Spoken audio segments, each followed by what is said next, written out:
안녕하세요. 코치원 플러스 박상용입니다. 제가 또 촬영을 또 하는데요. 이번 주제는 이 경계선 지능 아동을 키우는 부모님들에게 당부드리고 싶은 말씀.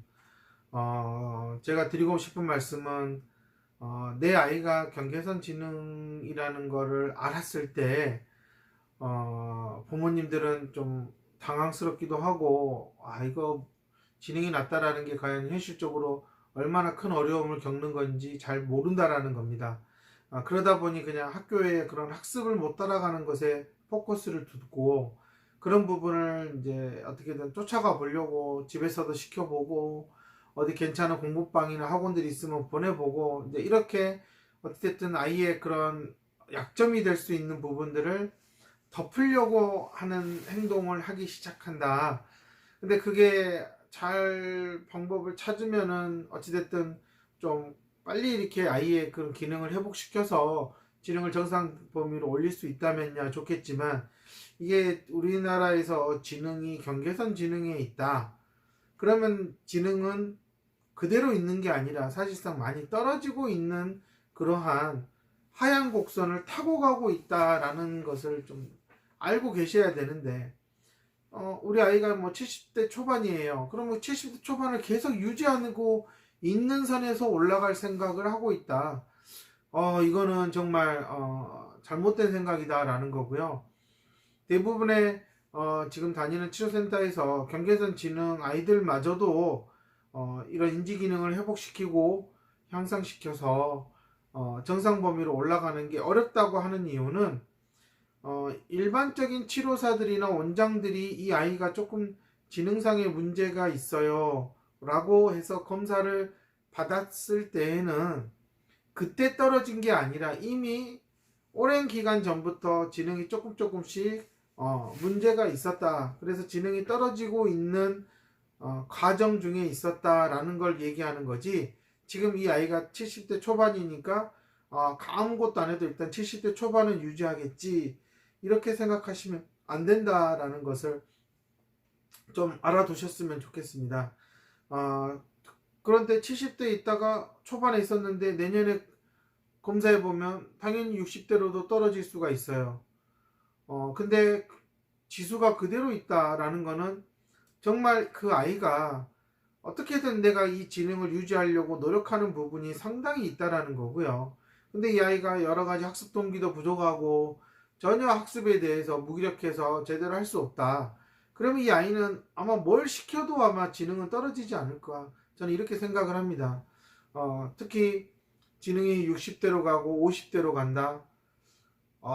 이거를 그냥 동네 치료센터에서 그냥 학습치료 뭔가를 배워왔다는 원장이나 어디서 뭘 하고 왔는지 모르는 그런 학습치료사한테 지능이 50대고 60대인 아이를 맡긴다. 아마 그들은 이런 얘기를 할 거예요. 지능이 낮아서 학습에 어려움이 많다 보니 스트레스를 많이 받을 거예요. 아마 이 정서적인 부분에 문제가 더 커질 수 있으니 우선 놀이나 미술이나 상담을 많이 받아야 될 것 같습니다. 아마 이렇게 접근을 하자고 할 거예요. 왜냐?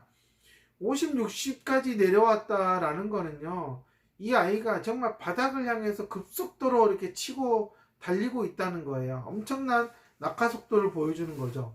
이런 아이가 나는 지금 엄청나게 빠른 속도로 지금 모든 기능이 떨어지고 있는데 그걸 다시 한순간에 올리자고 시킨다면 어느 누구가 내려오는 걸 다시 올라가자고 역방향으로 방향을 트는데 그거를 흔쾌히 따라갈 수 있는 그런 저항을 감내할 만큼 능력을 갖춘 아이가 몇 명이나 될까? 당연히 거기에서 나타나는 거부감, 회피, 이런 것들이 결국은 감정적 표현으로 나타날 거고요.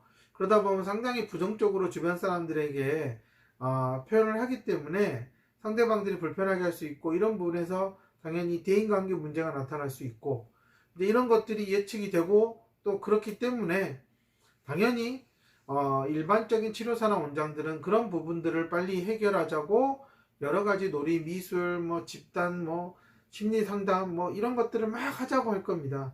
근데 근본 원인은 지능이 지금 낮아져서 자기가 생활상의 곤란을 겪고 있잖아요. 그 곤란을 해결하려면 지능을 향상시켜야 돼요. 근데 지금 엉뚱하게 지금 네가 문제를 일으키고 있으니 이런 문제를 일으키지 않기 위해서 이런 안전장치를 네가 만들어 놔야 된다. 지능이 떨어지고 있는 아이한테 안전장치를 만들자고 하는 것 자체가 상당히 이건 말이 안 되는 거예요. 결국은 지능은 계속 떨어질 거고요. 저는 이런 사례를 몇 가지 본 적이 있기 때문에 저는 시중에서 한다는 그런 치료들, 정서적인 영역을 다룬다는 것은 상당히 그냥 임시방편, 그냥 눈 가리고 아웅하는 시기밖에 안 된다. 그런 얕은 그런 테크닉으로 감정을 달래준다. 근데 근본적인 문제는 그대로 가지고 있는데, 저는 이거는 정말 잘못된 치료 방법이라고 생각이 듭니다. 그래서 저는 이 경계선 지능에 있는 범위, 거의 뭐 70대 초반이다. 조금이라도 어렸을 때 빨리 머리를 써서 생각하는 즐거움을 갖는 쪽으로 포커스를 쌓아야 됩니다. 학교 성적이나 지금 이런 부분을 지금 생각할 때가 아니에요. 학교 공부는 어쩌면 많이 뒤쳐져서 못 따라갈 수도 있지만 이 아이가 학교라는 시스템을 벗어났을 때 과연 사람 구실을 하며 살 수 있겠냐라는 생각을 해보면 지금 학교 공부는 진짜 아무것도 아니에요. 저는 학교라는 것을 그냥 어떻게 보면 12년 동안 또래와의 어떤 그러한 공동체 생활을 통해서 사회성을 기르고 어떻게 보든 자기가 성인이 되었을 때를 준비하는 과정인데 학교에 성적만 맞춰서 간다 그러면 경계선 지능 아동한테는 학교는 감옥과 같을 것입니다. 저는 이런 점에서 경계선 지능 부모님들은 아이의 어떤 지능이 낮고 도움이 필요한 부분을 덮으려고만 하지 마시고 좀 주변에 오픈을 해서 이 아이가 자기 페이스대로 좀 따라갈 수 있게끔 도움을 받아야 된다라고 저는 생각이 들어요. 우리 아이가 조금 느려 이렇게 숨기고 가는데 학교에서는 어려움이 있고 또래들도 눈치가 있어서 금방 알 테고요. 점점 이렇게 아이는 격차가 벌어지는 걸 느끼면서도 부모가 숨기려고 하는 것 때문에 이 아이도 결국은 거짓말을 할 수밖에 없고 이런 여러 가지 상황들을 통해서 과연 이 아이가 학교 생활을 잘할 수 있을까? 또 무엇보다도 지능을 올려서 더 나은 삶을 살아야 되는데 이 지능 때문에 자신이 아무것도 못하는 그러한 무능력한 사람이 되는 건 아닐까라고 아이가 걱정 속에 살 수밖에 없어요. 그렇기 때문에 아이가 만약에 검사를 통해서 경계선 지능이다 그러면 주변에 있는 사람들에게 모두 알리고 이 아이에게 조금 더 생각할 시간을 주고 또 아이가 좀 더 모를 때에는 한 번 더 설명을 부탁드리고 이렇게 적극적으로 좀 도와줬으면 좋겠다. 그렇게 주변에 헬프 사인을 꼭 보냈으면 좋겠다.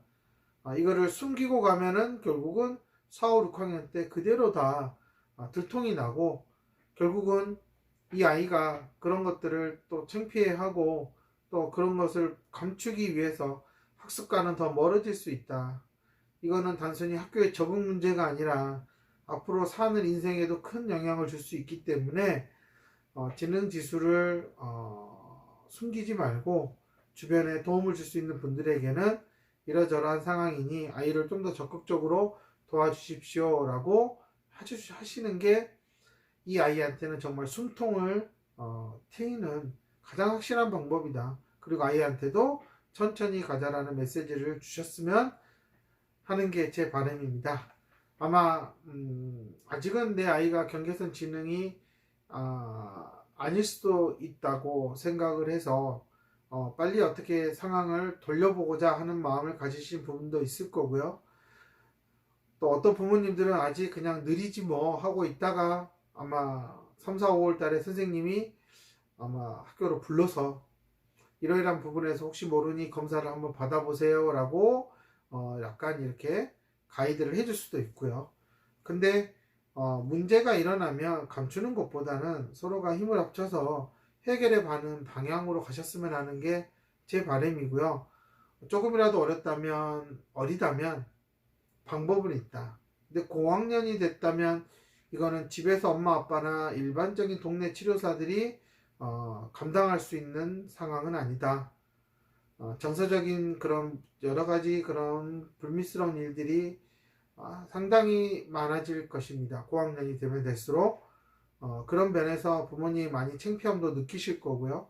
하지만 무엇보다도 이 아이가 겪는 어려움을 생각하면 아무것도 아니다. 그러니 아픈 곳은 빨리 아프다고 얘기해서 고쳐야지 숨겨서는 답이 없다라는 것을 좀 명심해 줬으면 좋겠습니다. 감사합니다.